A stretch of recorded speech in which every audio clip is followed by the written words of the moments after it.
UPSC preparation start பண்ணும்போது எல்லாருக்கும் ஒரு டவுட் இருக்கும். பாலிட்டி எப்படி படிக்கணும்? எந்த புக் ஸ்டார்ட் பண்ணணும்? எந்த டாபிக்ஸ் இம்பார்ட்டன்ட்? இந்த வீடியோல கம்ப்ளீட் ரோட் மேப் ஷேர் பண்றேன். பிகினரா இருந்தாலும், ஜீரோ நாலேட்ஜ் இருந்தாலும் இந்த ஸ்ட்ராட்டஜி ஃபாலோ பண்ண பாலிட்டி ரொம்ப ஈஸியா இருக்கும். ஃபர்ஸ்ட் சிலபஸை புரிஞ்சுக்கணும். ப்ரிலிம்ஸ்க்கு என்ன படிக்கணும்? மெயின்ஸுக்கு ஜிஎஸ் பேப்பர் 2ல என்ன படிக்கணும்னு. அதுக்கப்புறம் ப்ரீவியஸ் இயர் கொஸ்டின்ஸ்ல என்ன பேட்டர்ன்ல இருக்கு அப்படின்றது பார்த்தோம்னா ஒரு கிளாரிட்டி இருக்கும். ஸோ சிலபஸ் தெரியாம நம்ம படிக்கக்கூடாது. ஸோ புக்ஸ் பார்த்தோம் அப்படின்னா கிளாஸ் 11th என்சிஆர்டியோட இந்தியன் கான்ஸ்டியூஷன் அட் ஒர்க்கும் அடுத்து இந்தியன் பாலிட்டி லக்ஷ்மிகாந்தோட ஸ்டாண்டர்ட் புக்கும் நம்ம படிச்சா போதும். ஸோ இதை படிச்சு இதை நம்ம ஷார்ட் நோட்ஸ் எடுத்து ரிவைஸ் பண்ணாலே போதும். ஸோ வேற என்னென்ன சோர்சஸ் நம்ம ஆட் பண்ணிக்கலாம் அப்படின்னா கரண்ட் அஃபேர்ஸ் கனெக்ட் பண்ணிக்கலாம். அப்புறம் நம்ம ப்ரிப்பேர் பண்ண ஷார்ட் நோட்ஸும் ப்ளஸ் எம்சிக்யூஸ் அப்புறம் மெயின்ஸுக்கு ஆன்சர் ரைட்டிங் அண்ட் ஆல்சோ முக்கியமாக சுப்ரீம் கோர்ட்டோட ஜட்ஜ்மெண்ட். இப்போ நம்ம சிலபஸ் வைஸ் பார்க்கலாம்.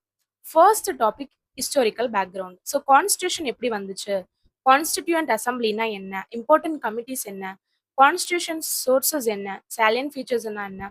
ஸோ இந்த ஃபவுண்டேஷன் எல்லாம் வந்து ஸ்ட்ராங்காக இருக்கணும். அடுத்து கான்ஸ்டியூஷன்ல ப்ரிஹம்பிள ஸ்டார்ட் பண்ணுங்க. அப்புறம் union and territory, citizenship, fundamental rights, DPSP, fundamental duties and அடுத்து amendment procedure, basic structure doctrine, இந்த டாபிக்ஸ் எல்லாம் வந்து ரொம்ப இம்பார்ட்டன்ட். நெக்ஸ்ட் நீங்க யூனியன் கவர்மெண்ட் பார்க்கலாம். ஸோ இதுல பாத்தீங்கன்னா president, vice president, prime minister, council of ministers, parliament, parliamentary committees, attorney general. So இவங்களோட பவர்ஸ், ஃபங்க்ஷன்ஸ், அப்பாயின்மெண்ட் எல்லாமே கிளியரா தெரிஞ்சிருக்கணும். அடுத்து state government, governor, chief minister, state council of ministers, state legislature, high court, advocate general. So union கவர்மெண்ட்டோட compare பண்ணி படிச்சா உங்களுக்கு ஈஸியா ஞாபகம் வச்சுக்கலாம். அடுத்து ஜுடிஷியரி, யூபிஎஸ்சிக்கு ரொம்ப favourite area. Supreme Court, high courts, judicial review, judicial activism, PIL, tribunals. So important Supreme Court judgments எல்லாமே மிஸ் பண்ணாதீங்க. நெக்ஸ்ட் ஃபெடரல் சிஸ்டம்ல centre state relations, inter state relations, emergency provisions, union territories, special status topics எல்லாமே cover பண்ணுங்க. Next local கவர்மெண்ட்ல Panchayat Raj, municipalities and 73rd amendment, 74th amendment கம்பல்சரியா பார்க்கணும்.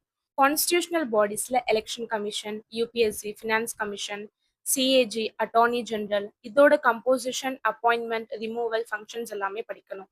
நான் constitutional பாடிஸ்ல NITI Aayog, NHRC, SHRC, CBI, CVC, Lokpal and கான்ஸ்டியூஷன்ல மென்ஷன் பண்ணியிருக்காங்களா இல்லை ஆக்ட் மூலமா கிரியேட் பண்ணியிருக்காங்களான்னு கம்பேர் பண்ணி படிச்சா ஈஸியா இருக்கும்.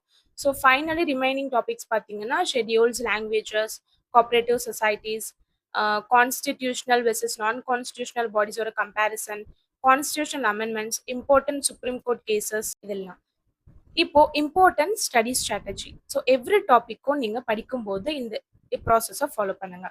ஃபர்ஸ்ட் என்சிஆர்டி படிங்க, அதுக்கப்புறம் லக்ஷ்மிகாந்த், அதுக்கப்புறம் நீங்க ப்ரிப்பேர் பண்ண short notes. So short notes வந்து 1 or 2 பேஜஸ் இருக்கணும். அதுக்கப்புறம் ரிவிஷன் பண்ணுங்க. தென் நீங்க ப்ரிலிம்ஸோட எம்சிக்யூ சால்வ் பண்ணலாம். மெயின்ஸுக்கு வந்துட்டு 1 or 2 ஆன்சர்ஸை எழுதி பாருங்க. ப்ளஸ் கரண்ட் அஃபேர்ஸும் கனெக்ட் பண்ணுங்க. அதுக்கப்புறம் நீங்க ஃபைனலா ஒரு ரிவிஷன் கொடுங்க. ஸோ இந்த சைக்கிள் ரிப்பீட் பண்ணீங்கன்னா பாலிட்டி உங்களுக்கு ஈஸியா இருக்கும். நெக்ஸ்ட் வீடியோஸ்ல யூபிஎஸோட ரிமைனிங் சப்ஜெக்ட்ஸையும் 1 by 1 டீட்டெயிலாக பார்க்கலாம். ஸோ சப்ஸ்கிரைப் பண்ணிட்டு பெல் ஐக்கானை ப்ரெஸ் பண்ணுங்க. தேங்க்ஸ் ஃபார் வாட்சிங். See you in the next video.